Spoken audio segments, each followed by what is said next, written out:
Murojok, Pacaran dari Balik Dinding. Novel karya Syukri Muhammad Syukri. Bagian 4, Benteng Cinta. Aku sengaja memilih tempat duduk membelakangi dinding tepas. Kusandarkan punggungku ke dinding itu, lalu kuhirup seteguk kopi dalam-dalam. Bodi dan aroma kopi mengaktifkan seluruh saraf perasa di mulut dan hidungku. Nikmatnya tidak tergambarkan, kecuali mencobanya sendiri. Kuraih piring kaleng berwarna biru, di dalamnya bubur kacang hijau masih berasap. Begitu kucicipi, rasanya sangat pas dengan lidahku. Padahal Adi baru menghabiskan setengah piring, sedangkan piringku sudah kosong. Aku ingin beristirahat setelah lelah mengayuh perahu. Mataku makin redup, namun kepaksakan melihat orang-orang yang sedang memisahkan bulir padi dari tangkainya. Mereka bekerja seperti tidak mengenal lelah, terus bergerak memijak tangkai padi di bawah pohon waru yang rindang. Teduh dan adem, tidak cepat lelah, lantaran terlindung dari paparan sinar matahari. Barisan perempuan memunggungi pondok, pekik mulawi masih terdengar dari mulut mereka. Intensitasnya makin sering. Selesai memekikkan yel-yel ahoy wiu, dilanjutkan tawa cekikikan, sambil menunjuk-nunjuk ke arah pondok.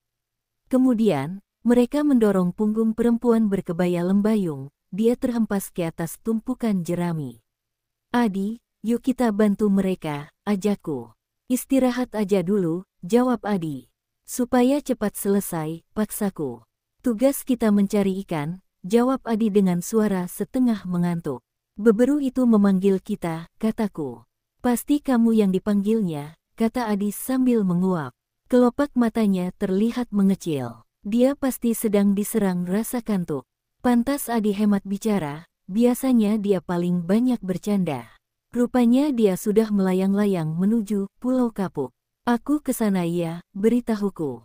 Iya, aku tidur dulu. Capek kali, kata Adi. Dia langsung tergolek di bale-bale itu. Turun dari bale-bale, aku melangkah ke arah pohon waru. Berjalan meniti pematang sawah selebar telapak kaki. Perkiraanku, sawah milik Pak Cik si Adi ini lebih dari setengah hektar. Aku sempat berpikir, mampukah orang-orang ini merontokkan semua bulir-bulir padi itu sampai sore. Aku terus melangkah, dan makin dekat dengan tumpukan jerami. Bentuknya mirip sebuah bukit, menandakan progres perontokan bulir padi sudah setengah jalan. Makin dekat, ternyata bukit jerami itu menghalangi pandanganku ke arah pondok seladang. Padahal, saat duduk di bale-bale pondok, semua aktivitas magic terlihat dengan jelas.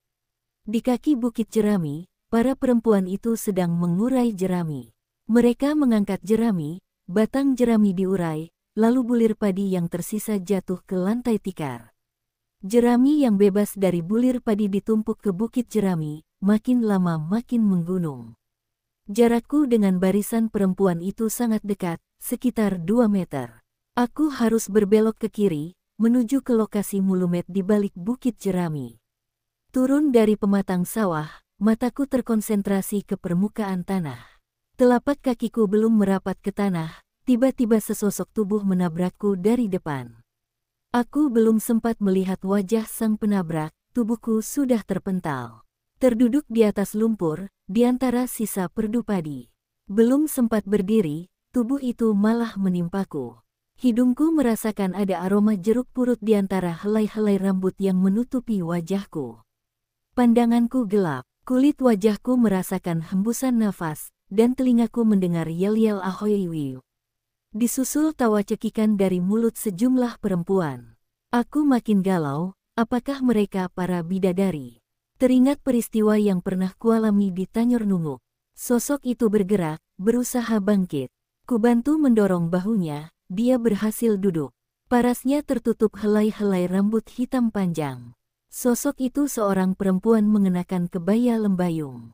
Perempuan bertubuh mungil, posturnya tidak lebih dari 150 cm, berumur sekitar 16 tahun. Lebih.